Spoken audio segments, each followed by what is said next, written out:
Kabajamtootaa fi jaalatamtoota hordoftoota Amusaar baga nagaan gara Amusaaritti dhuftan jechaati. Har'aan kana barnoota bareedduu takka qabadhee isin dhufee jira. Maamiltoonni chaanala kanaaf haarawaa taatan sabskiraayib gochuun nuti dabalamaa jechaati. Warri maamila duraatii taatan immoo sheer laayik gochuun wal haa guddisnu nu guddisaasni jenna.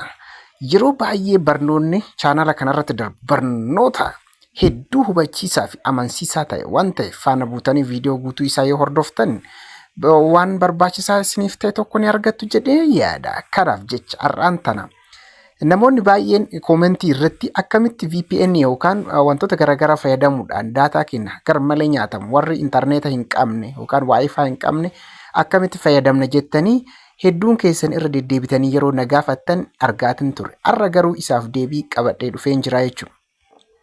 Koomentii kana jalatti hedduun keessan yeroo isin dubbattanii wantoota baay'ee naaf kaastan argaa ture garuu isa kana deebii isa qabadhee dhufuuf jecha wantoota hedduu dubbisaa akkasumas ilaalaan ture jechuudha. Har'aan tana ammoo gosa VPN kan ta'e yookaan intarneeta qarshii salphaadhaan daataa fayyadamtanii waan feetan YouTube daawunloodii gochuu dandeessu, YouTube irra fayyadamuu dandeessu, Facebook fayyadamuu dandeessu.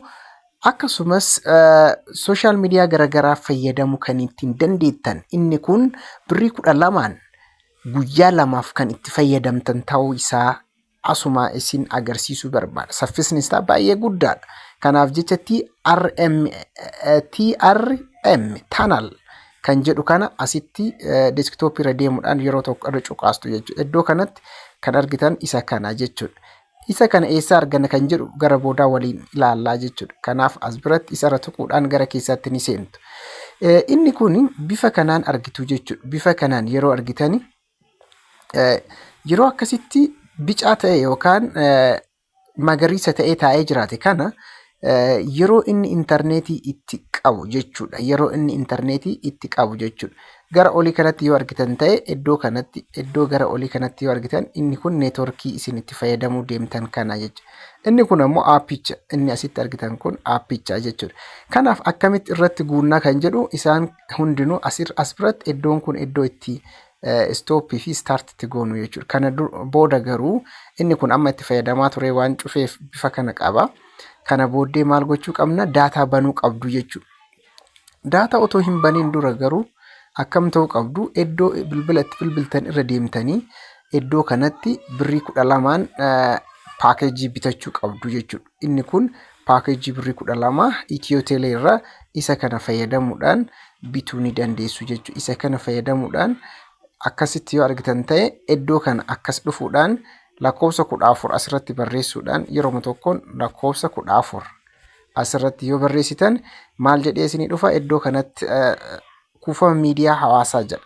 Kuufama miidiyaa hawaasaa bakka jedhu kanarratti as biratti kuufama miidiyaa hawaasaa iddoo jedhu kanatti ni argitu jechuudha. Iddoo kana bira deemuudhaan namaaf kan jedhu yoo ta'e 2 barreessitu ofiif kan jedhu ammoo 1 barreessitu jechuudha. Kana booda erga namaaf jettanii barreessitanii booda akkas deemuudhaan guyyaa tokkoof bakka jedhu kana tuqxu jechuudha. Guyyaa tokkoof bakka jedhu kan irra tuquudhaan irra cuqaastanii jechuudha. Sana booda as dhuftanii asitti kan argitan kuni tokkoffaarra kan jiru kanaa jechuudha. Kanaaf jecha haala kanaan itti fayyadamuu ni dandeessu jechuudha. Haala kanaan isii kanatti tokkoffaarra jirtu kanatti fayyadamuu ni dandeessu. Ani amma bitachuu waan hin barbaanneef nan barbaachisu jechuudha.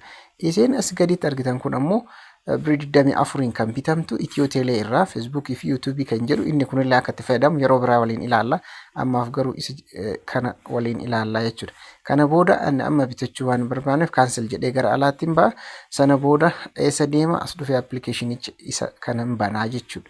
Sana booddee as bira dhufnee iddoo kana yeroo akkas ta'u inni kun amma diimaa kanatti yeroo deemu kana waayifichi yookaan VPNichi hojjechaa hin jiru jechuudha. Kana booda maal gochuu qabna? Dirqama waayifaan banamuu qaba.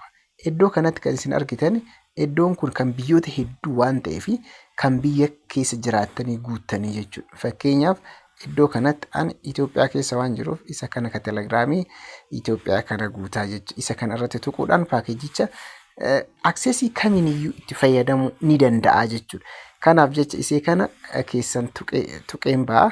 Sana booddee gara gubbaatti deemuudhaan daataa kiyyan bana. Daataa erga banee booda gara gadii kanatti dhufee iddoo kana jechuudha. Iddoo isin argitan kana iddoon kun ni jijjiiramti jechuudha. Yeroo sanatti iddoon kun ni jijjiiramti. Iddoon kun gara magariisaatti connect kan jedhutti jijjiiramti jechuudha.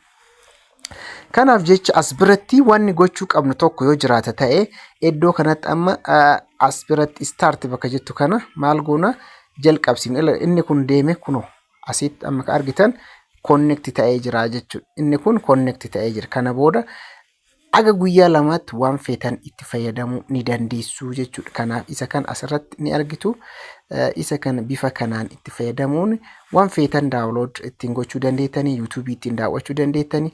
Fakkeenyaaf amma isa kana birrii otoo hin fayyadamne YouTube ittiin banuu danda'a. Inni kun YouTube kan ittiin banne jechuudha. As biratti Amosar jedhee searching godha. Sana booddee asitti iddoo kanatti argitan inni kun chaanaala kiyyaa jechuudha. Kana bifa kanaan neetwoorkii ispiin isaa saffisa ta'e fayyadamuun gatii salphaadhaan ni danda'ama jechuudha. Inni kun barnoota har'aan tana qabadhee isinii dhufe waan ta'eef barnoota biraatiin hanga walitti deemuutti nagaaf jaalalaannaa tura isiniin jechaa subscribe share like gochuu hin dagatinaa. Galatooma. Ciao.